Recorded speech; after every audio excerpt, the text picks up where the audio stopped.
ইন্নাল্লাযীনা ইয়ারমুনানি বিল আহজার ওয়া ইয়ারমুহুম বিল আসমার। ও সিররি শুনো, আমি গাছের মতো তুমি কিভাবে হবে? মানুষ আমার গায়ের মধ্যে আঘাত করে, আমার গায়ের মধ্যে ডিল নিক্ষেপ করে, কঙ্কর নিক্ষেপ করে, পাথর নিক্ষেপ করে, কিন্তু বিনিময় আমি গাছ তাদেরকে ডিল নিক্ষেপ করি না, তাদের গায়ের মধ্যে আঘাত করি না। তারা ডিল নিক্ষেপ করে, কিন্তু বিনিময় আমি তাদেরকে ফল দিই। সিররি সাখতি রহমতুল্লাহ আলাইহি এই কথা শোনার পর তিনি আর একটু চিন্তা ভাবনা করলেন যে একটা গাছ মানুষের এত উপকার করে, মানুষকে ফল দেয়, কিন্তু এই গাছ কেন আগুনের লাকড়ি হয়, আগুনের ইন্ধন হয়? তার অন্তরে এই প্রশ্নটুকু জেগেছে। সিররি সাখতি গাছকে আবার প্রশ্ন করলো, ও গাছ, আল্লাহ তাআলার কাছে পছন্দনীয় নয়, এই কারণে আমার স্থান আগুনের মধ্যে হয়। গাছ বলে, ও সিররি শুনো, যখন জোরে বাতাস প্রবাহিত হয়, যখন জড়ো হাওয়া শুরু হয়, তখন আমার ডালপালাগুলো স্থির থাকতে পারে না, এগুলো ভেঙে নিচে পড়ে যায়, জমিনের মধ্যে পড়ে যায়। আর এই ভেঙে যাওয়া ডালপালা দিয়ে মানুষের কোনো কাজে আসে না, চেয়ার বানানোর কাজে আসে না, টেবিল বানানোর কাজে আসে না, খাট বানানোর কাজে আসে না।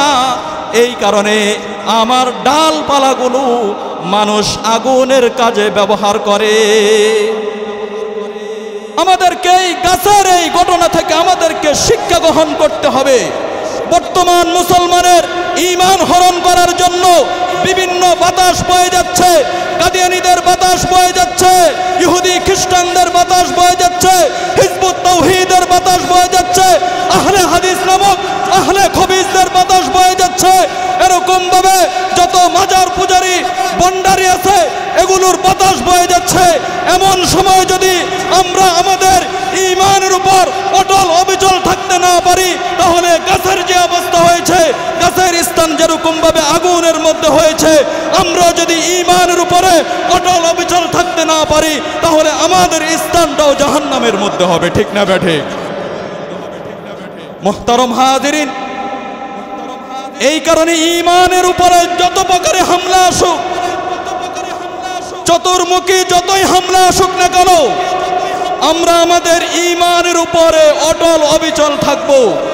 ঈমান যেন কেউ নষ্ট করতে না পারে সেদিকে আমরা খেয়াল রাখব।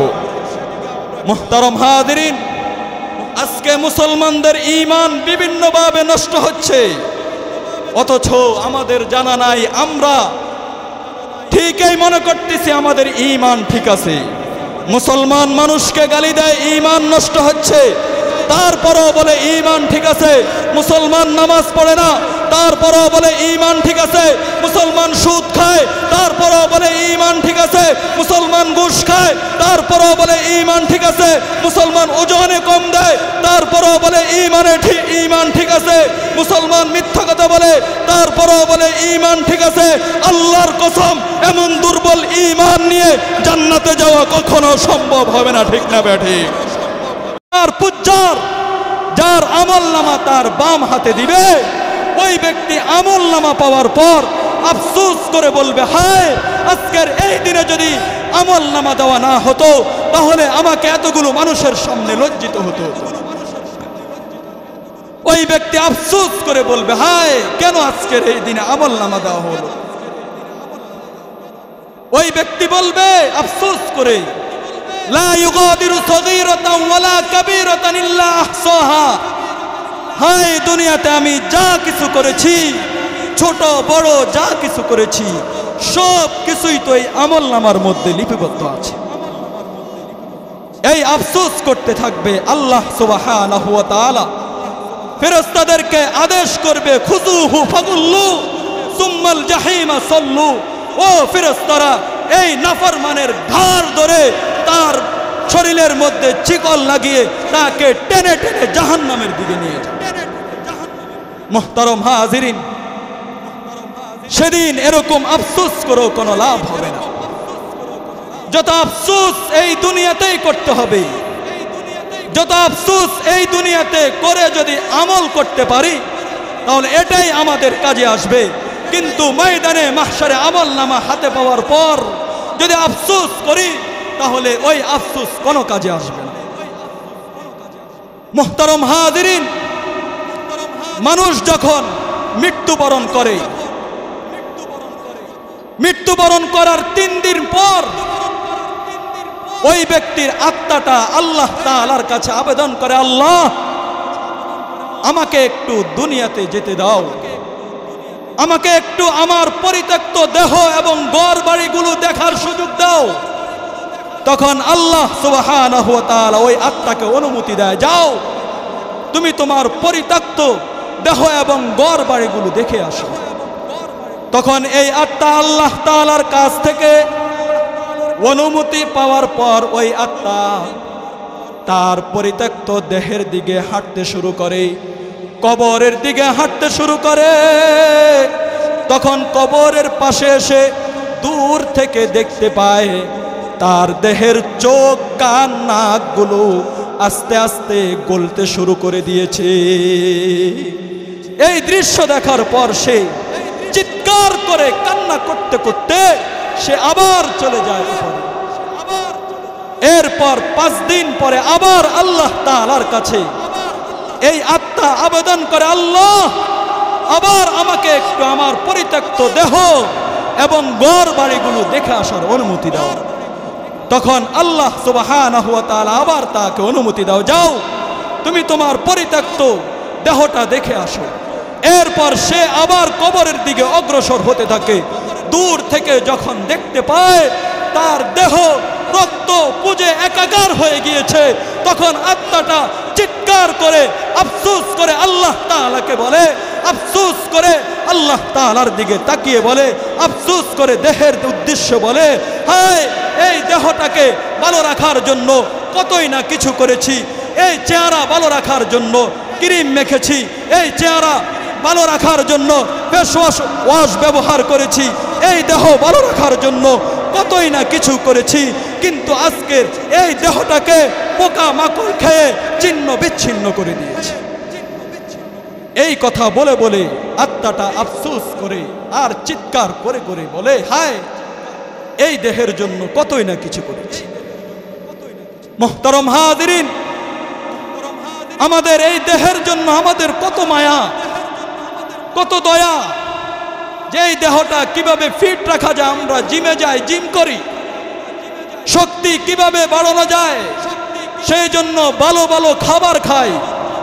কিন্তু দেহের পাশাপাশি যদি আমরা আমাদের আত্মাটাকে ঠিক রাখতে পারতাম, দেহের পাশাপাশি যদি আমরা আমাদের আত্মাটাকে তরু তাজা রাখতে পারতাম, তাহলেই দেহের পাশাপাশি আত্মার পরিচর্যা হলে, উভয়টা যখন একসাথে পরিচর্যা হতো তাহলেই আমাদের জন্য বাঁচার উপায় ছিল। কিন্তু আমরা একটার পরিচর্যা করি, আরেকটার পরিচর্যা করি না। আমরা দেহের পরিচর্যা করি কিন্তু আত্মার পরিচর্যা করি না। আমাদের অন্তরটা গুনাহ করতে করতে কালো হয়ে গিয়েছে, কিন্তু তারপরও আমাদের কোনো খবর নাই। হায়, আমাদের কোনো খবর নাই যে আমাদের আত্মাটা, আমাদের অন্তরটা নষ্ট হয়ে গিয়েছে। মুহতারাম হাজিরিন, এই জীবনে কত কিছু হারিয়ে কান্না করেছে। আপনার সন্তান হারিয়ে আপনি কান্না করেছেন, দোকান হারিয়ে কান্না করেছেন, বাড়ি হারিয়ে কান্না করেছেন, মা বাবাকে হারিয়ে কান্না করেছেন, কত কিছু হারিয়ে কান্না করেছেন। কিন্তু একটাবার আপনার যে নামাজ ছুটে যাচ্ছে, আপনার যে ঈমান ছুটে যাচ্ছে, আপনার যে জান্নাত ছুটে যাচ্ছে, এই কথা চিন্তা করে কখনো কি কোনো ব্যক্তি কান্না করেছে? মুহতারাম হাজিরিন, কান্না করা দরকার। একটু হাসার জন্য আমরা কতই না কিছু করি, একটু হাসার জন্য আমরা নাটক দেখি, একটু হাসার জন্য আমরা সিনেমা দেখি, একটু হাসার জন্য আমরা ঘুরতে চলে যাই, একটু হাসার জন্য আমরা কতই না কিছু করি। কিন্তু একটু কান্না করার জন্য কখনো আমরা কোনোদিন অভিনয়টাও আমরা করতে পারি নাই। অথচ সাহাবায়ে কেরামের তবিয়ত ছিল, তারা কান্না করার জন্য দূরে চলে যেত, আবু বকর সিদ্দিক একটু কান্না করার জন্য মরুভূমির মাঝখানে চলে যেত। আবু বকর সিদ্দিক একটু কান্না করার জন্য জঙ্গলার মাঝখানে চলে যেত। সেখানে গিয়ে গিয়ে চিৎকার করে করে গুনাহের জন্য কান্না করত। হায়, আমি কেন এই দুনিয়াতে আগমন করলাম, জন্মগ্রহণ করলাম? যদি আমি পাতা হয়ে যেতাম, যদি আমি মাটি হয়ে যেতাম, তাহলে তো আমার কোনো হিসাব হতো। সাহাবাই কেরাম একটু কান্না করার জন্য তারা জায়গা তালাশ করেছে। একটু কান্না করার জন্য তারা একা একা ঘরের মধ্যে ছিল। ঘরের দরজা জানালা লাগিয়ে তারা আল্লাহর সামনে দাঁড়িয়ে গিয়েছে জায় নামাজ নিয়ে। তাহাজ্জুদ পড়ে পড়ে তারা আল্লাহর সামনে দাঁড়িয়ে গিয়েছে। তাহাজ্জুদ পড়ে পড়ে আল্লাহর কাছে কান্নাকাটি করেছে। তারা একটু কান্না করার জন্য সময় খুঁজেছে। একটু অবসর পেলে তারা নিজের জিন্দেগির কথা চিন্তা করে করে তারা কান্না করত। কিন্তু আমাদের জীবনে কান্না নাই, চোখে অশ্রু নাই, অশ্রু শুকিয়ে গিয়েছে। কারণ আমাদের অন্তর থেকে ঈমানটা আস্তে আস্তে দুর্বল হয়ে যাচ্ছে। এই কারণে চোখের মধ্যে আমাদের অশ্রু নাই। যদি ঈমান শক্তিশালী হয়ে যেত, তাহলে একটু গুনাহ করার পরে আমাদের চোখের মধ্যে কান্না চলে আসত। মুহতারাম হাজিরিন, তাহলে একটু কান্না করার চেষ্টা করতে হবে। আমাদেরকে একটু চোখের পানি ফেলার জন্য চেষ্টা করতে হবে। একটু কান্না করলে কি লাভ? একটু কান্না করলে অনেক লাভ। এই চোখের পানির কারণে আল্লাহ সুবহানাহু ওয়া তাআলা জাহান্নামের আগুনকে হারাম করে দিলেন। মুহতারাম হাজিরিন, যখন কোনো বান্দা নেক আমল করার কারণে তার ঈমানটা পরিপূর্ণ হয়ে যায়, আর ওই পরিপূর্ণ ঈমান নিয়ে যখন ওই বান্দা মৃত্যুবরণ করে, মৃত্যুবরণ করার পর ওই বান্দা যখন জাহান্নামের উপর দিয়ে ফুলসিরাত পার হয়, তখন ওই বান্দার ঈমানের পাওয়ারে জাহান্নামের আগুনটা নিভে যাওয়ার উপক্রম হয়। জাহান্নামের আগুন চিৎকার করে করে বলবে, কে যাও ভাই, কোন মুমিন আমার উপর দিয়ে হেঁটে যাও, তুমি একটু জলদি করে হেঁটে যাও, কারণ তোমার ঈমানের এত পাওয়ার, এত পাওয়ার, তোমার ঈমানের পাওয়ারে আমি জাহান্নাম নিভে যাচ্ছি। আল্লাহু আকবার বলে মুমিন ব্যক্তিকে জাহান্নাম ডেকে ডেকে বলবে, কে যাও, একটু জলদি করে হেঁটে যাও, কারণ তুমি যদি আর একটু থাকো তাহলে আমি একবারেই নিভে যাব। এই কারণে জাহান্নাম মুমিনকে ডেকে ডেকে বলবে, তাড়াতাড়ি হেঁটে যাও, তাড়াতাড়ি চলে যাও। কিন্তু আরেক প্রকার মুমিন, নামে মুসলমান, গুনাহ করে করে তার ঈমানটা দুর্বল হয়ে গিয়েছে। ওই মুমিন যখন জাহান্নামের উপর দিয়ে ফুলসিরাত পার হবে, তখন ওই মুমিনের ঈমানের পাওয়ারে জাহান্নামের আগুন নিভবে না, বরং জাহান্নামের আগুন আরো দাও দাও করে জ্বলে উঠবে। জাহান্নামের আগুন তাকে জ্বালিয়ে দিবে, তাকে জাহান্নামের মধ্যে ফেলে দিবে। দুনিয়ার আগুন তো ভালো মানুষকেও জ্বালায়, খারাপ মানুষকেও জ্বালায়। দুনিয়ার আগুন ইমানদারের গায়েও ধরে, বেঈমানের গায়েও ধরে। কিন্তু জাহান্নামের আগুন এত ভয়ঙ্কর, জাহান্নামের আগুন হবে চক্ষু বিশিষ্ট। জাহান্নামের আগুন মুমিনকে চিনে ফেলবে, কাফের মুশরিকরে চিনে ফেলবে। এই কারণে জাহান্নামের আগুন মুমিনের গায়ে স্পর্শ করবে না, কিন্তু জাহান্নামের আগুন কাফের বেঈমান মুশরিকরে জ্বালিয়ে শেষ করে দিবে। জাহান্নামের আগুন এত ভয়ঙ্কর।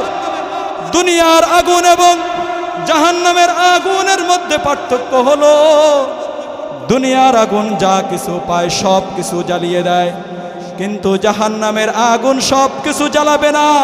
জাহান্নামের আগুন শুধুমাত্র পাপাচারকে জ্বালিয়ে দিবে। দুনিয়ার আগুন আর জাহান্নামের আগুনের মধ্যে পার্থক্য হলো, দুনিয়ার আগুন বাতাসের কারণে নিভে যায়, কিন্তু জাহান্নামের আগুন বাতাসের কারণে নিভবে না। দুনিয়ার আগুন এবং জাহান্নামের আগুনের মধ্যে আরেকটা পার্থক্য হলো, দুনিয়ার আগুনের মধ্যে পানি দিলে আগুন নিভে যায়, কিন্তু জাহান্নামের আগুনের মধ্যে পানি দিলে জাহান্নামের আগুন নিভবে না। জাহান্নামের আগুন নিভানোর জন্য যদি সমস্ত ফায়ার সার্ভিসগুলোকে একত্রিত করা হয়, এক ইউনিট দিয়ে যদি না নিবে আরেক ইউনিট উপস্থিত করলো, জাহান্নামের আগুন নিবে না। 7 সমুদ্রের যত পানি আছে সমস্ত পানিও যদি জাহান্নামের আগুনের মধ্যে নিক্ষেপ করা হয়, কিন্তু জাহান্নামের আগুন নিবে না। আল্লাহর রাসূল সাল্লাল্লাহু আলাইহি ওয়াসাল্লাম বলে, জাহান্নামের আগুন নিবানোর জন্য এমন একটা পানি আছে, ওই পানি থেকে এক ফোঁটা পানি যদি জাহান্নামের আগুনের মধ্যে নিক্ষেপ করা হয়, তাহলে জাহান্নামের আগুন সাথে সাথে নিভে যাবে। আল্লাহু আকবার। ওই পানিটা হচ্ছে মুমিন ব্যক্তির, যেই ব্যক্তি শেষ রাত্রে উঠে আল্লাহ তাআলার সামনে যায় নামাজ নিয়ে দাঁড়িয়ে যায়, এরপর মুনাজাত দিয়ে আল্লাহ তাআলার ভয়ে, জাহান্নামের ভয়ে কান্নাকাটি করেছে। কান্নাকাটি করার কারণে তার চোখ দিয়ে এক ফোঁটা পানি বের হয়েছে। আল্লাহর রাসূল সাল্লাল্লাহু আলাইহি ওয়াসাল্লাম বলেন, এই এক ফোঁটা পানি তার জন্য জাহান্নামের আগুনকে হারাম করার জন্য যথেষ্ট হয়ে যাবে। আল্লাহু আকবার। তাহলে যেই ব্যক্তি আল্লাহর ভয়ে কান্নাকাটি করেছে, আল্লাহর ভয়ে যে ব্যক্তি ক্রন্দন করেছে, যার চোখ দিয়ে আল্লাহর ভয়ে এক ফোঁটা পানি বের হয়েছে, ওই ব্যক্তির জন্য এক ফোঁটা পানি যথেষ্ট হয়ে যাবে জাহান্নামের আগুনকে নিবানোর জন্য। এই কারণেই তো বাবা আদম থেকে নিয়ে আমাদের নবী মুহাম্মদুর রাসূলুল্লাহ সাল্লাল্লাহু আলাইহি ওয়াসাল্লাম পর্যন্ত যত নবী রাসূল এই দুনিয়াতে আগমন করেছে, সমস্ত নবী রাসূল আল্লাহর ভয়ে কেঁদেছে, জাহান্নামের ভয়ে কেঁদেছে।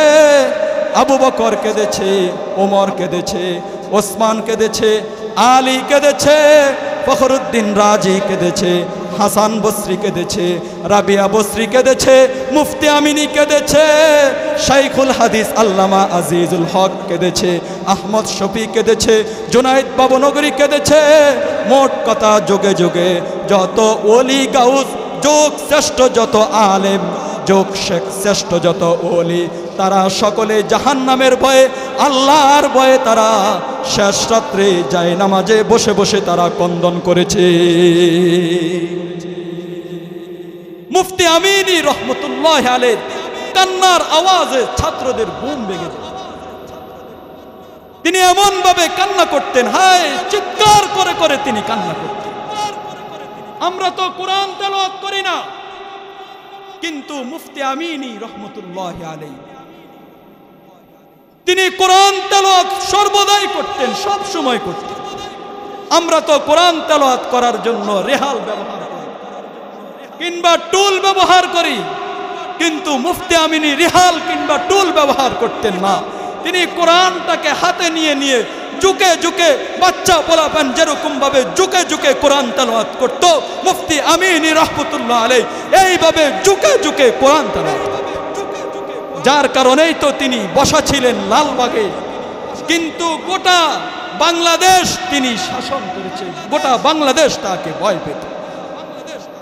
মুহতারাম হাজিরিন, এই কারণে আমাদেরকে আল্লাহর ভয়ে, জাহান্নামের ভয়ে আমাদেরকে ক্রন্দন করতে হবে। মুহতারাম হাজিরিন, আল্লাহ সুবহানাহু ওয়া তাআলা ময়দানে মাহশারে যখন মানুষের কাছ থেকে হিসাব গ্রহণ করবে, ওই হিসাব গ্রহণ করার সময় আল্লাহ সুবহানাহু ওয়া তাআলা 3 ব্যক্তিকে সামনে রেখে হিসাব গ্রহণ করবে। ওই 3 ব্যক্তির এক ব্যক্তি হচ্ছে হযরতে ইউসুফ আলাইহিস সালাম, 2 নম্বর হচ্ছে হযরতে আইয়ুব আলাইহিস সালাম, 3 নম্বর হচ্ছে হযরতে সুলাইমান আলাইহিস সালাম। আল্লাহ সুবহানাহু ওয়া তাআলা এই 3 ব্যক্তিকে সামনে রেখে মানুষের কাছ থেকে হিসাব গ্রহণ করবে। আল্লাহ সুবহানাহু ওয়া তাআলা প্রথমে এমন একজন অপরাধীকে সামনে ডেকে আনবে, যেই অপরাধী দুনিয়াতে চাকর ছিল, যেই অপরাধী দুনিয়াতে গোলাম ছিল। ওই অপরাধীকে ডাকার পর, ওই অপরাধীর আমলনামা খোলার পর যখন আল্লাহ সুবহানাহু ওয়া তাআলা দেখবে ওই অপরাধীর আমলনামার মধ্যে তেমন কোনো নেক আমল নাই, তখন আল্লাহ সুবহানাহু ওয়া তাআলা ওই ব্যক্তিকে বলবে, বান্দা কেন তুমি দুনিয়াতে আমল করো নাই, কেন তুমি দুনিয়াতে নামাজ পড়ো নাই, কেন তুমি দুনিয়াতে রোজা রাখো নাই, তোমার আমলনামা খালি কেন? তখন ওই বান্দা বলবে, আল্লাহ আমি দুনিয়াতে চাকর ছিলাম, আমি দুনিয়াতে কর্মচারী ছিলাম, আমি দুনিয়াতে গোলাম ছিলাম, এই কারণে আমি আমল করতে পারি নাই। তখন আল্লাহ সুবহানাহু ওয়া তাআলা বলবে, ও নাফরমান তুমি বড় মিথ্যাবাদী, এই যে দেখো আমার নবী ইউসুফ, এই ইউসুফ তো দুনিয়ার মধ্যে গোলাম ছিল, এই ইউসুফ তো দুনিয়ার মধ্যে গোলাম ছিল, কিন্তু আমার নবী ইউসুফকে কোনো কিছুই আমল করা থেকে বিরত রাখতে পারে নাই। আল্লাহ তাআলা বলবে, ও নাফরমান, ও অপরাধী, তুমি মিথ্যাবাদী, তুমি গোলাম ছিলে, চাকর ছিলে, চাকরি করেছিলে, তাতে কি হয়েছে?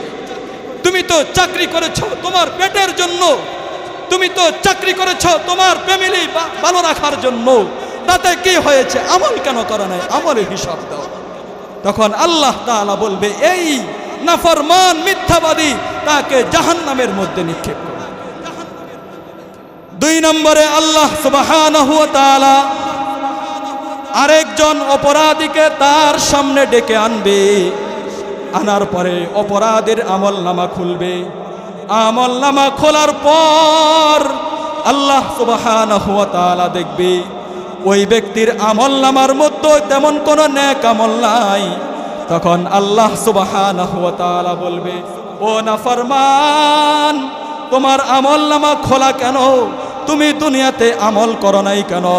তখন ওই নাফরমান বলবে, আল্লাহ আমি দুনিয়াতে অসুস্থ ছিলাম, দুনিয়াতে রুগ্ন ছিলাম, দুঃখে ছিলাম, কষ্ট ছিলাম, এই কারণে আমি আমল করতে পারি নাই।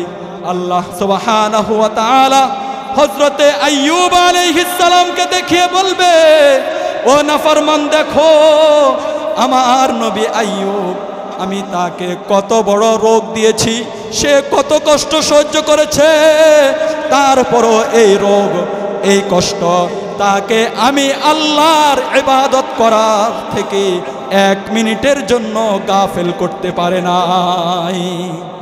আল্লাহ তাআলা বলবে, এই নাফরমান দেখো আমার আইয়ুবকে দেখো, কত বড় কঠিন রোগ আমি তাকে দিয়েছি, কিন্তু তাকে তার রোগ, তার মুসিবত, তার দুঃখ কষ্ট আমার ইবাদত থেকে গাফেল করতে পারে না। তখন আল্লাহ তাআলা বলবে, এই নাফরমান অপরাধী, তাকে জাহান্নামের মধ্যে নিক্ষেপ করো। 3 নম্বরে আল্লাহ সুবহানাহু ওয়া তাআলা 3 নম্বরে আল্লাহ সুবহানাহু ওয়া তাআলা এমন একজন নাফরমানকে সামনে ডেকে আনবে, যেই নাফরমান দুনিয়াতে বড় লোক ছিল, ধনী ছিল, এমপি ছিল, মন্ত্রী ছিল, চেয়ারম্যান ছিল, মেম্বার ছিল। এমন একজন অপরাধীকে আল্লাহ সুবহানাহু ওয়া তাআলা সামনে ডেকে আনবে। ডেকে আনার পর তার আমলনামা খুলবে। আমলনামা খোলার পর তার আমলনামা দেখবে শূন্য। তখন আল্লাহ সুবহানাহু ওয়া তাআলা বলবে, ও নাফরমান বলো তুমি কেন আমার ইবাদত করো নাই, তোমার আমলনামা খালি করো। তখন ওই নাফরমান বলবে, আল্লাহ দুনিয়ার মধ্যে রাষ্ট্রীয় কাজে ব্যস্ত ছিলাম, দুনিয়ার মধ্যে বিভিন্ন কাজে ব্যস্ত ছিলাম, আমি ধনী ছিলাম, আপনার ইবাদত করতে পারি নাই, রাষ্ট্রীয় দায়িত্ব পালন করেছি, ইবাদত করতে পারি নাই, চেয়ারম্যান ছিলাম, চেয়ারম্যানের দায়িত্ব পালন করেছি, ইবাদত করতে পারি নাই।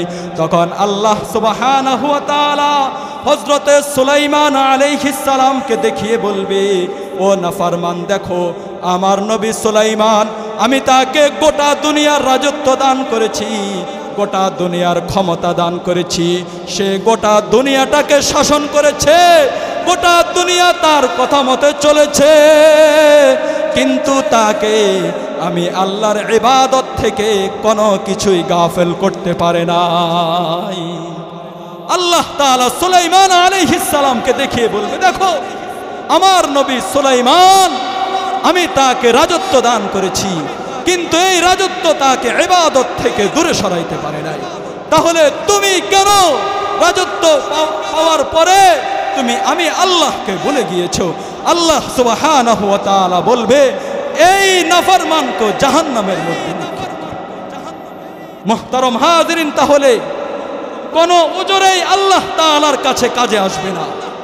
আপনি দুনিয়াতে চাকরি করতেছেন, চাকরির উজর দিবেন, কাজে আসবে না।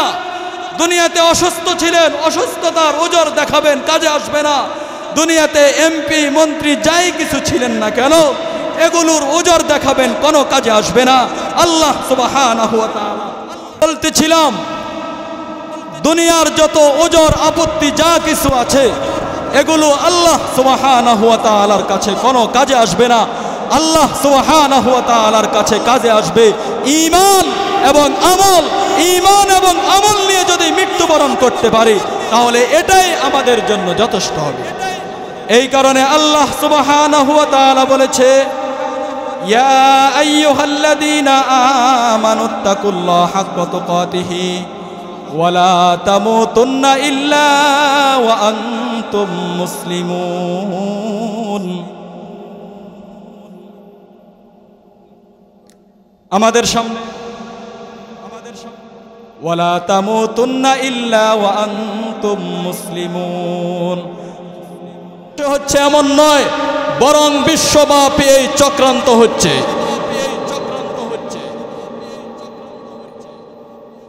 এই চক্রান্তের মধ্যে যদি আমরা পড়ে যাই তাহলে আমরা ঈমান হারা হওয়া ছাড়া আমাদের আর কোনো উপায় নাই।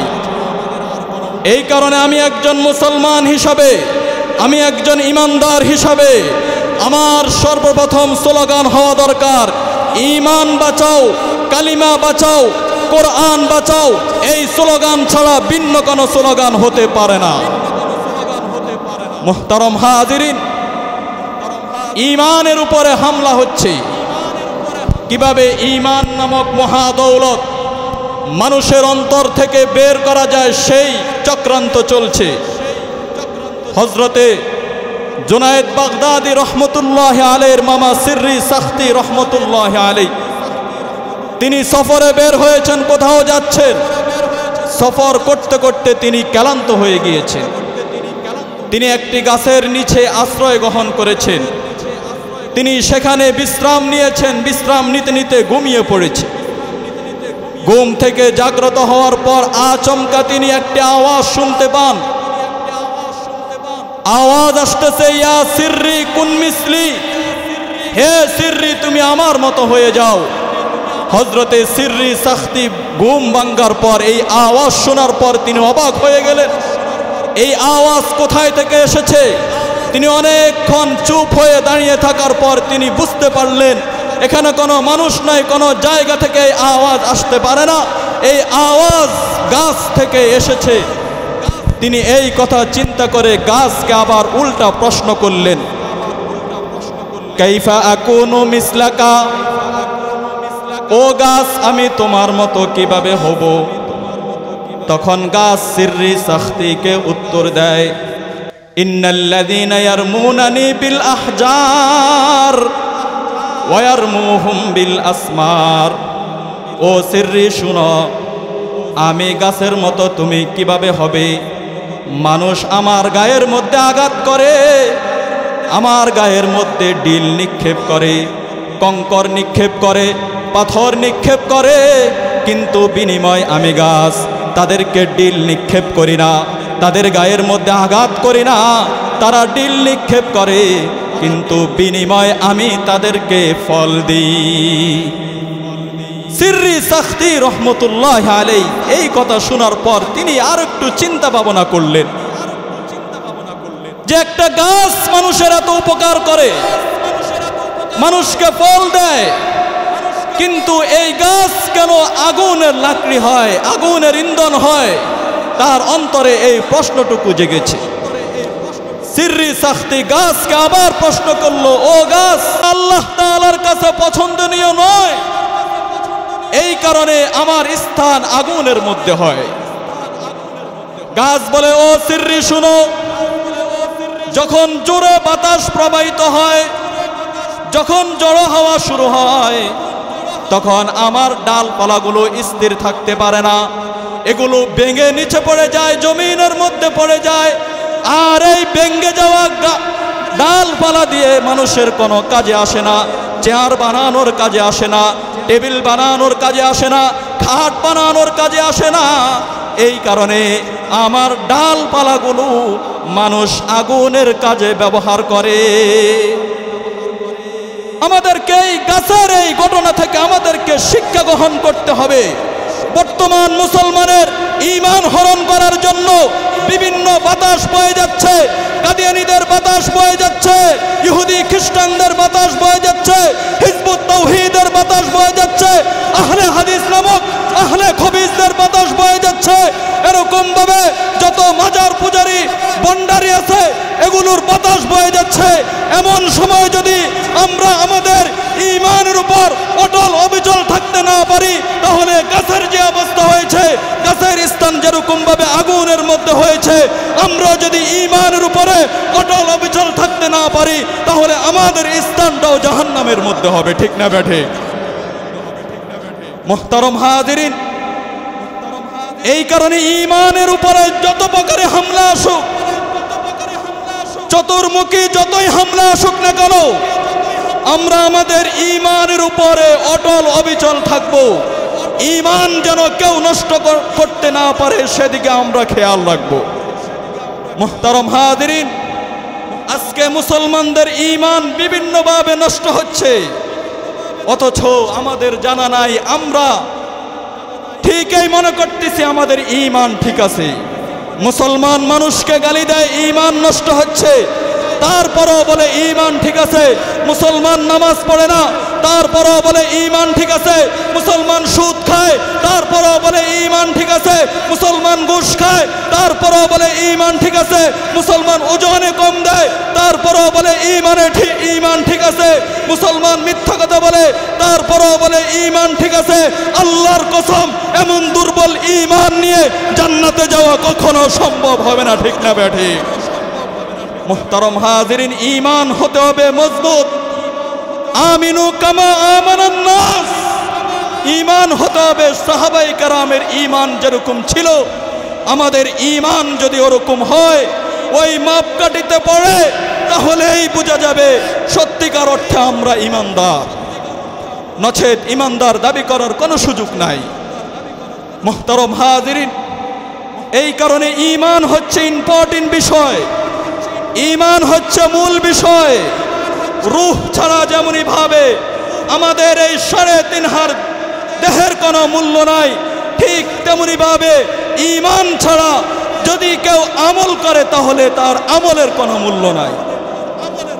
এই কারণে আল্লাহ সুবহানাহু ওয়া তাআলার কাছে একজন আপনা ঈমানদারের দাম অনেক বেশি। যদি দুনিয়ার সব কিছু এক পাল্লার মধ্যে রাখা হয়, আর যদি আপনা ঈমানওয়ালা ব্যক্তির ঈমান যদি আরেক পাল্লার মধ্যে রাখা হয়, তাহলে ওই ঈমানদারের ঈমানের পাল্লা ভারী হয়ে যাবে। সুবহানাল্লাহ। এই কারণে আল্লাহ সুবহানাহু ওয়া তাআলা সর্বশেষ আপনা ঈমানওয়ালা ব্যক্তিকে যে জান্নাতটুকু দান করবে, ওই জান্নাতটুকু হবে 10 দুনিয়ার সমান একটা জান্নাত। শুধুমাত্র তাই নয়, আল্লাহ সুবহানাহু ওয়া তাআলা ওই জান্নাতের ভিতরে ওই আপনা ঈমানওয়ালা ব্যক্তির জন্য 100 বছরের দূরত্বের একটা প্রাসাদ আল্লাহ তাআলা তাকে দান করবে। শুধুমাত্র তাই নয়, আল্লাহ সুবহানাহু ওয়া তাআলা 100 বছরের দূরত্বের হীরার একটা তাবু ওই ব্যক্তিকে দান করবে। প্রত্যেক দিন সকাল সন্ধ্যা ওই তাবুর মধ্যে 70,000 ফেরেশতা 70 রকমের খাবার পরিবেশন করবে। খাবারের রং ভিন্ন হবে, কিন্তু খাবারের স্বাদ এক থাকবে। যেই ব্যক্তি আপেল খাবে, যেই ব্যক্তি আঙ্গুর খাবে, আপেলের স্বাদ যেরকম হবে আঙ্গুরের স্বাদ ওরকমই থাকবে। এমনইভাবে বিভিন্ন প্রকারের খাবার থাকবে, কিন্তু খাবারের স্বাদ একই হবে। এটা দুনিয়ার কোনো মানুষের পক্ষে সম্ভব নয়। এটা শুধুমাত্র আল্লাহ তাআলা জান্নাতীদের জন্য বিশেষভাবে এই খাবার পরিবেশন করবে। সুবহানাল্লাহ। তাহলে খাবারের রং ভিন্ন, খাবারের নাম ভিন্ন, কিন্তু স্বাদ থাকবে একই। স্বাদ কি থাকবে? একই স্বাদ। যেটা খাবে স্বাদ একই থাকবে। আপেলের স্বাদ যেরকম, কমলার স্বাদ ওরকম থাকবে, আঙ্গুরের স্বাদ ওরকম থাকবে, বেনানা এরকম ভাবে যা কিছু খাক না কেন স্বাদ কিন্তু একই থাকবে। এই কারণেই তো সাহাবাই কেরাম যখন এমন জান্নাতের সংবাদ পেয়ে গেছে, এমন জান্নাতের সন্ধান পেয়ে গেছে, তখন সাহাবাই কেরাম ঈমানের দাম বুঝে গেছে। এই কারণে সাহাবাই কেরাম নিজের জীবন দিয়ে দিয়েছে, কিন্তু ঈমান ছাড়তে তারা কখনো রাজি হয় নাই। হযরতে খুবাইব রাদিয়াল্লাহু তাআলা আনহু তিনি কাফের মুশরিকদের হাতে বন্দী হয়ে গিয়েছে। বন্দী হওয়ার পর তাকে একটি ছোট্ট ঘরের মধ্যে রাখা হয়েছে। ওই ছোট্ট ঘরের মধ্যে তাকে কোনো খাবার দেওয়া হয় না, কোনো পানীয় দেওয়া হয় না। হযরতে খুবাইব না খেয়ে তিনি শুকিয়ে গিয়েছে। হযরতে খুবাইবকে যেই ঘরের মধ্যে রাখা হয়েছে, ওই ঘরের পাশে একজন দাসী ছিল। ওই দাসী বর্ণনা করে, আমি প্রত্যেকদিন খুবাইবকে দেখতাম। খুবাইবের ঘরের দিকে তাকিয়ে তাকিয়ে আমি দেখতাম খুবাইব কি করে। আমি একদিন দেখি খুবাইব আঙ্গুর ফল খাচ্ছে, খুবাইবের ঘরের ভিতরে আঙ্গুর ফল। আমি খুবাইবকে ডাক দিয়ে বললাম, ও খুবাইব, যেখানে তোমাকে কোনো খাবার দেওয়া হয় না, তোমাকে কোনো পানীয় দেওয়া হয় না, কিন্তু এই মুহূর্তে তোমার ঘরে আঙ্গুর ফল কোথায় থেকে এসেছে? হযরতে খুবাইব আমাকে জবাব দেয়, ও শুনো, এটা দুনিয়ার কোনো ফল নয়, এটা হচ্ছে জান্নাতের ফল। আমি ঈমানের উপরে অটল অবিচল থাকার কারণে, ঈমানের উপরে থাকার কারণে, আমি ক্ষুধায় কষ্ট করার কারণে আল্লাহ সুবহানাহু ওয়া তাআলা আমি খুবাইবের জন্য দুনিয়ার মধ্যে জান্নাতের ফল পাঠিয়ে দিয়েছে। সুবহানাল্লাহ। খুবাইব রাদিয়াল্লাহু তাআলা আনহু ঈমানের উপরে অটল অবিচল থাকার কারণে তিনি ক্ষুধায় কষ্ট করেছে, কিন্তু ঈমান ছাড়ে নাই, ঈমান থেকে চুল পরিমাণ লড়ে নাই। এই কারণে আল্লাহ সুবহানাহু ওয়া তাআলা খুবাইবের সেই কষ্টের দিকে তাকিয়ে জান্নাত থেকে খুবাইবের জন্য ফল পাঠিয়ে দিয়েছে। আল্লাহু আকবার বলে। মুহতারাম হাজিরিন, হযরতে খুবাইবকে হত্যা করার জন্য কাফের মুশরিকরা ফাঁসির মঞ্চ বানিয়েছে। মঞ্চ বানানোর পর কাফের মুশরিকরা চতুর্দিকে ঘোষণা দিয়ে দিয়েছে, একজন মুসলমানকে হত্যা করা হবে, তার হাত কাটা হবে, পা কাটা হবে, শরীরের অন্য অন্য অঙ্গ প্রত্যঙ্গগুলো কাটা হবে। এই ঘোষণা দেওয়ার পর চতুর্দিকে কাফের মুশরিকরা খুবাইবকে দেখার জন্য খুবাইবের মঞ্চের সামনে উপস্থিত হয়ে গিয়েছে। যেদিন খুবাইবকে হত্যা করা হবে, যেদিন খুবাইবকে শহীদ করা হবে, ওই দিন হযরতে খুবাইব একটা খুর নিয়ে তার হাতের নখ কেটেছে, পায়ের নখ কেটেছে, মোজগুলো ছোট করেছে, চুল কেটেছে, এরকম ভাবে শরীরের অন্য অন্য যেই অবাঞ্ছিত পশমগুলো আছে সেগুলো পরিষ্কার করার পর খুবাইব গোসল করে শহীদ হওয়ার জন্য প্রস্তুত হয়ে গিয়েছে। খুবাইব শহীদ হওয়ার জন্য প্রস্তুত হয়ে গিয়েছে। হযরতে খুবাইবকে যখন মঞ্চের দিকে নিয়ে যাওয়া হচ্ছে, হযরতে খুবাইবকে ধাক্কা দিয়ে দিয়ে মঞ্চের দিকে নিয়ে যাওয়া হচ্ছে।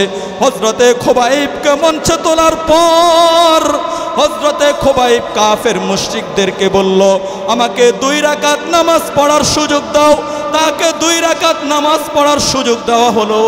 হযরতে খুবাইব 2 রাকাত নামাজ আদায় করার পর কাফের মুশরিকদেরকে লক্ষ্য করে বলে, ও কাফের মুশরিকরা, শুনে রাখো, তোমরা যদি এই ধারণা না করতে, তোমাদের অন্তরে যদি এই ধারণা না আসতো যে আমি মৃত্যুর ভয়ে নামাজকে দীর্ঘায়িত করেছি, তাহলে আমি খুবাইব আরো দীর্ঘ সময় ধরে আল্লাহ তাআলার কুদরতি পায়ে সেজদা দিয়ে থাকতাম। হযরতে খুবাইব বলে, হে কাফের মুশরিকরা, শুনো, মুসলমান কোনোদিন মৃত্যুর ভয় করে না। মুসলমানের জীবন শুরু হয় মৃত্যুর পরে ওয়ালাস্তু উবালি হিনা উকতালা মুসলিমান, আমি খুবাইব, মৃত্যুর কোনো পরোয়া করি না। হযরতে খুবাইব এই কথা বলার পর কাফের মুশরিকরা তাকে মঞ্চে তুলল। মঞ্চে তোলার পর তার হাত বাঁধা হলো, পা বাঁধা হলো। হাত পা বাঁধার পর কাফের মুশরিকরা খুবাইবকে লক্ষ্য করে বলে, খুবাইব, তোমার জীবনটা একটা কথা বলার বিনিময়ে আমরা ফিরিয়ে দিতে পারি। হযরতে খুবাইব বলে, কি কথা? কাফের মুশরিকরা বলে, তুমি তোমার নবী মুহাম্মদুর রাসূলুল্লাহ সাল্লাল্লাহু আলাইহি ওয়াসাল্লামকে একটা গালি দিবা, এই গালি দেওয়ার বিনিময়ে তোমার জীবন আমরা ফিরিয়ে দিব। হযরতে খুবাইব রাদিয়াল্লাহু তাআলা আনহু কাফের মুশরিকদের সামনে উচ্চ আওয়াজে বলতেছে, যেই নবীকে নিজের জানের থেকেও বেশি ভালোবাসি, ওই নবীকে গালি দেওয়ার বিনিময়ে যেই জীবন আমি ফিরে পাবো, ওই জীবন আমার কোনো দরকার নাই। হযরতে খুবাইব রাদিয়াল্লাহু তাআলা আনহু এই কথা বলার পর কাফের মুশরিকরা তাকে বর্ষা নিক্ষেপ করে, তীর নিক্ষেপ করে, তলোয়ার দিয়ে আঘাত করতে করতে হযরতে খুবাইবকে শহীদ করে দিয়েছে। মুহতারম হাজিরিন, মুসলমান জীবন দিতে পারে, কিন্তু রাসূলকে কেউ গালি দিবে সেটা সহ্য করতে পারে না। মুসলমান জীবন দিতে পারে, সাহাবায়ে কেরামদেরকে কেউ গালি দিবে সেটা সহ্য করতে পারে না। মুসলমান জীবন দিতে পারে, কিন্তু নবীর খতমে নবুয়তের চাদর নিয়ে কেউ টানাটানি করবে সেটা মুসলমান সহ্য করতে পারে না। ও মুসলমান, শুনে রাখো, নবীর প্রেম প্রকাশ করার সময় এসেছে, নবীর শান রক্ষা করার সময় এসেছে। আগামী 15 নভেম্বর সোহরাওয়ার্দী উদ্যানে গিয়ে নবীর প্রেম প্রকাশ করার জন্য, নবীর খতমে নবুয়তের চাদর সংরক্ষণ করার জন্য কারা কারা 15 তারিখ সোহরাওয়ার্দী উদ্যানে যাওয়ার জন্য প্রস্তুত আছেন? হাতগুলো আল্লাহর জন্য উত্তোলন করেন। মুহতারম হাজিরিন, আমরা সকলেই 15 নভেম্বর আমরা নবীর খতমে নবুয়তের চাদর হেফাজত করার জন্য আমরা সেখানে উপস্থিত হয়ে যাব। মুহতারম হাজিরিন, একটা সময় ছিল মানুষের তাহাজ্জুদ ছুটে গেলে কান্না করত। একটা সময় ছিল তাকবীরে উলা ছুটে গেলে কান্না করত, সুন্নত ছুটে গেলে কান্না করত। কিন্তু এখন তাহাজ্জুদ তো দূরের কথা, তাকবীরে উলা তো দূরের কথা, মানুষের ফরজ ছুটে যায়, তারপরও চোখ দিয়ে পানি বের হয় না। ফরজ তো দূরের কথা, মানুষের ঈমান নষ্ট হয়ে যাচ্ছে, ঈমান নষ্ট হয়ে যাচ্ছে। এই কারণেও মানুষের চোখ দিয়ে এক ফোঁটা পানি বের হয় না, ঠিক না বেঠিক? মুহতারম হাজিরিন, তাহলে ঈমান আমাদের দুর্বল হয়ে গিয়েছে, এই কারণে ঈমান চলে যাচ্ছে, তারপরও চোখ দিয়ে এক ফোঁটা আমাদের পানি বের হয় না। মুহতারম হাজিরিন, অথচ একজন ঈমানদারের দাম আল্লাহ তাআলার কাছে কত বেশি।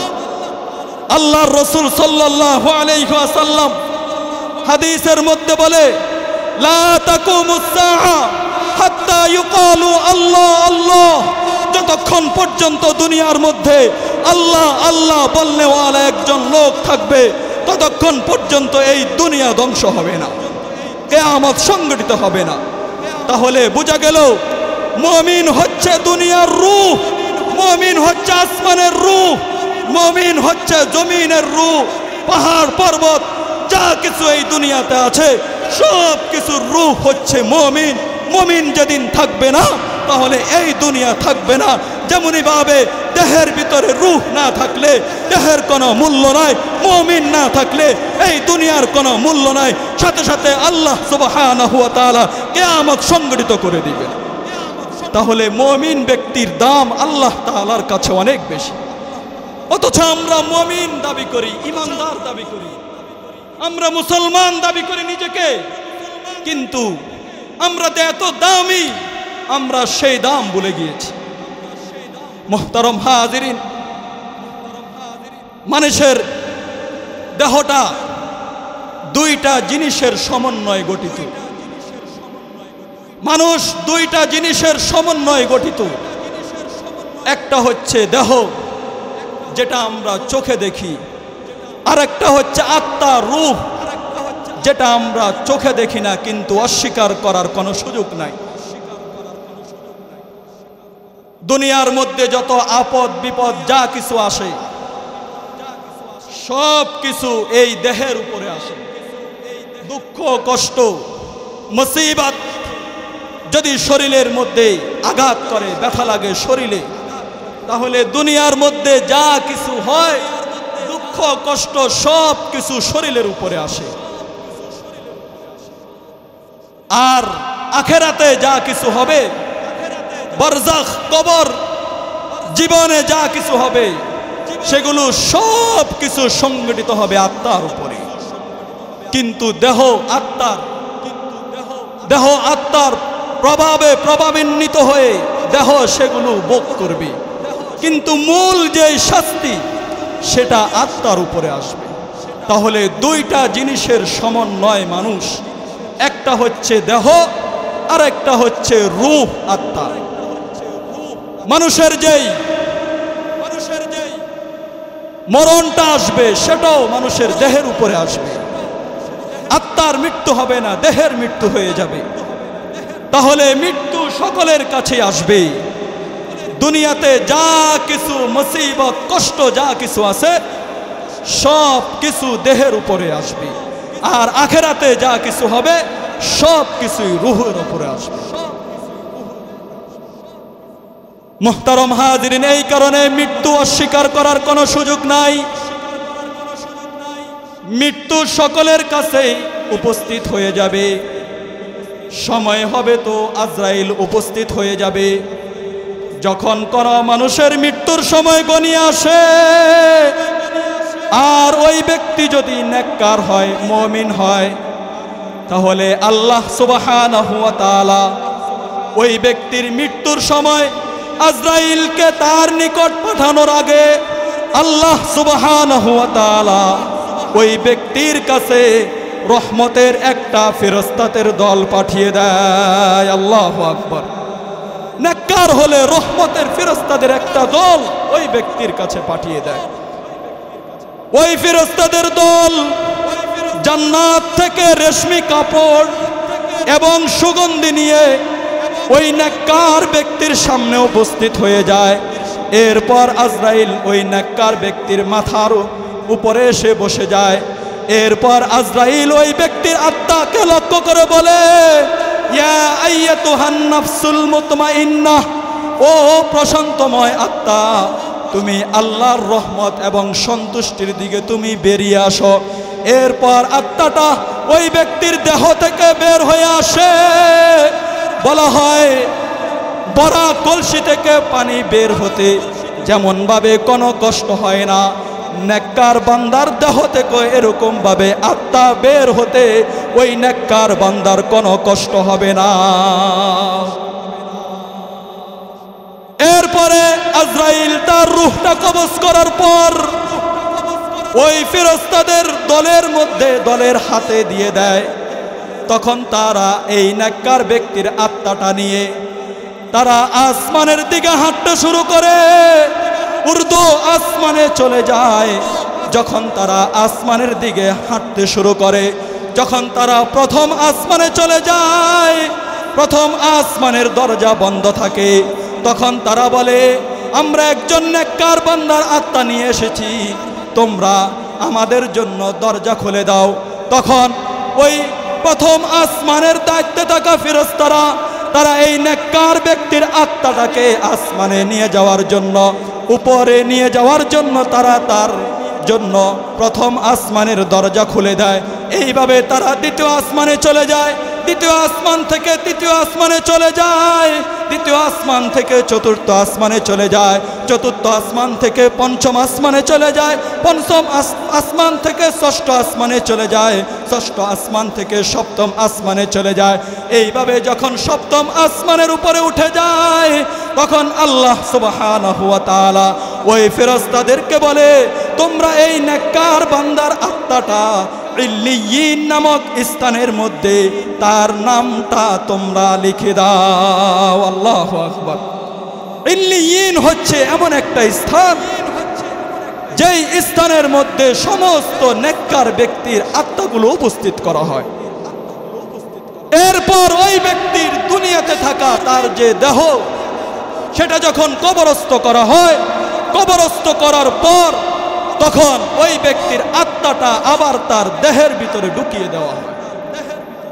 এরপর তার কাছে দুইজন ফেরেশতা উপস্থিত হয়, একজন হচ্ছে মুনকির, আরেকজন হচ্ছে নাকির। তখন তারা উপস্থিত হওয়ার পর ওই ব্যক্তিকে তিনটা প্রশ্ন করে। এক নম্বর প্রশ্ন, মান রব্বুকা ওমা দীনুকা ওমান নবিয়ুকা। এই তিন প্রশ্ন করার পর যখন নেককার বান্দা তিনটা প্রশ্নের উত্তর দিয়ে দেয়, তখন গায়বী আওয়াজ আসে, আমার বান্দা সত্য বলেছে, তোমরা তার কবরের সাথে জান্নাতের সম্পর্ক করে দাও, তাকে জান্নাতি পোশাক পরিয়ে দাও, তার কবরের মধ্যে জান্নাতের বিছানা বিছিয়ে দাও। আল্লাহু আকবার। এরপর ফেরেশতারা তাকে জান্নাতি পোশাক পরিয়ে দেয়, তার কবরের সাথে জান্নাতের সম্পর্ক করে দেয়। আর ওই ব্যক্তি যদি বদকার হয়, গুনাহগার হয়, কাফের মুশরিক হয়, তাহলে তার নিকট তার মৃত্যুর সময় কালো চক্ষু বিশিষ্ট ফেরেশতাদের একটা দল ছালার চট নিয়ে উপস্থিত হয়। এরপর আজরাইল আসার পর আজরাইল তার মাথার পাশে বসে তার আত্মাকে ডাক দেয়, ইয়া আইয়াতুহান নাফসুল খাবিসা, ও খারাপ আত্মা, মন্দ আত্মা, তুমি আল্লাহর ক্রোধ এবং রাগের দিকে তুমি বেরিয়ে আসো। তখন এই আওয়াজ শোনার পর আত্মাটা তার দেহের মধ্যে ছড়িয়ে পড়ে, একবার হাতের দিকে যায়, আবার পায়ের দিকে যায়, আবার মাথার দিকে যায়, শরীরের মধ্যে ঘুরতে থাকে। তখন আজরাইল তার দেহটাকে টিপে টিপে তার দেহ থেকে তার আত্মাটা বের করে নিয়ে আসে। এরপর যখন আজরাইল তার আত্মাটা ফেরেশতাদের দলের হাতে দেয়, তখন তারা যখন আসমানের দিকে উঠতে শুরু করে, তখন ওই আত্মা থেকে পচা লাশের দুর্গন্ধ বের হয়। তখন ফেরেশতারা জিজ্ঞাসা করে, তোমরা কার আত্মাটা নিয়ে এসেছো? এই আত্মা থেকে তো দুর্গন্ধ বের হয়, এই আত্মার স্থান তো উপরে নয়, এই আত্মার স্থান হচ্ছে জমিনের নিচে, সাত জাহান্নামের নিচে এই আত্মার স্থান।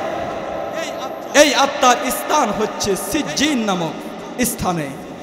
তখন আল্লাহ সুবহানাহু ওয়া তাআলা বলে, তোমরা তার আত্মাটা সিজ্জিন নামক স্থানে রেখে সেখানে জাহান্নামীদের খাতার মধ্যে তার নামটা লিখে দাও। মুহতারাম হাজিরিন, তাহলে এই আজরাইল সকলের কাছে উপস্থিত হবে। আজরাইল অপেক্ষায় আছে কখন কার মৃত্যুর সময় গনিয়ে আসবে, তার কাছে উপস্থিত হবে এবং তার আত্মাটা বের করে নিয়ে আসবে। আমরা তো বেখবর, কিন্তু আজরাইলের ঠিক এই খবর আছে, মৃত্যুর সময় হবে, আজরাইল সাথে সাথে আমাদের সামনে উপস্থিত হয়ে যাবে।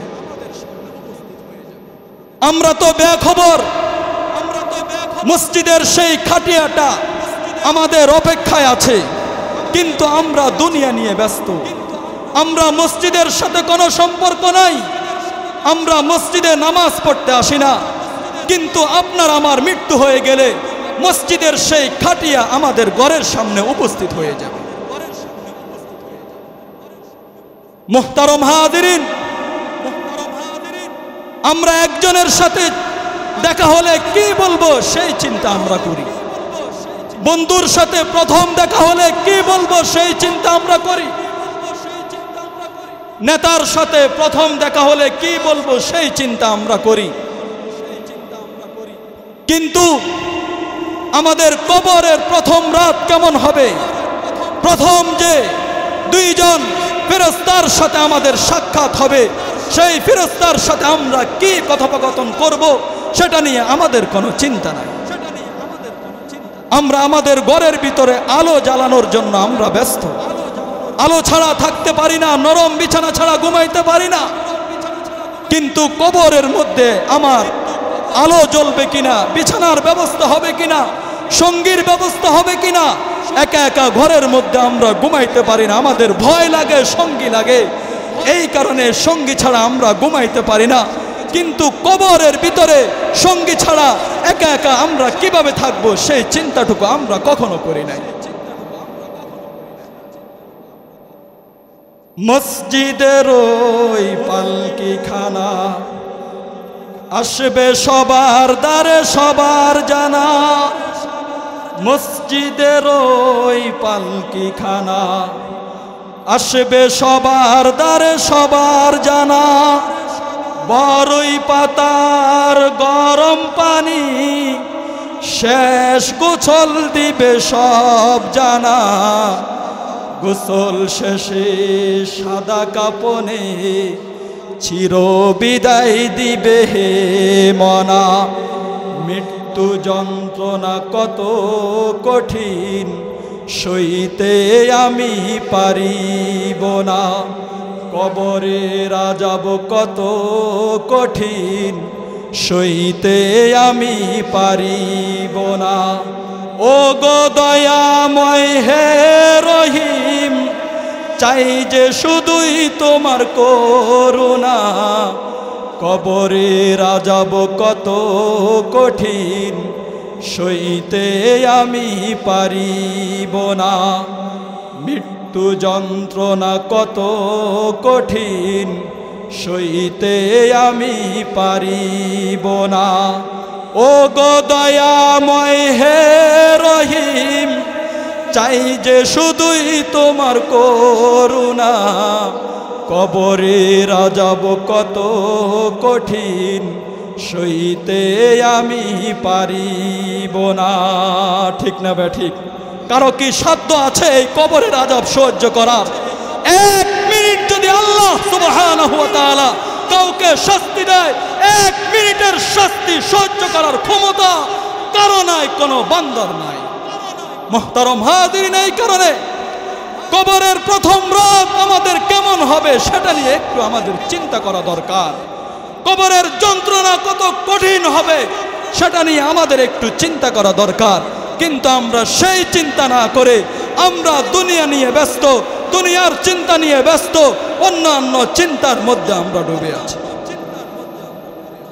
মুহতারাম হাজিরিন, মানুষ যখন কবরের জগৎ শেষ করে ময়দানে মাহশরে আল্লাহর সামনে উঠবে, আল্লাহ সুবহানাহু ওয়া তাআলা যখন আমলনামা বন্টন করবে, যার যার আমলনামা তার হাতের মধ্যে দিয়ে দেওয়া হবে।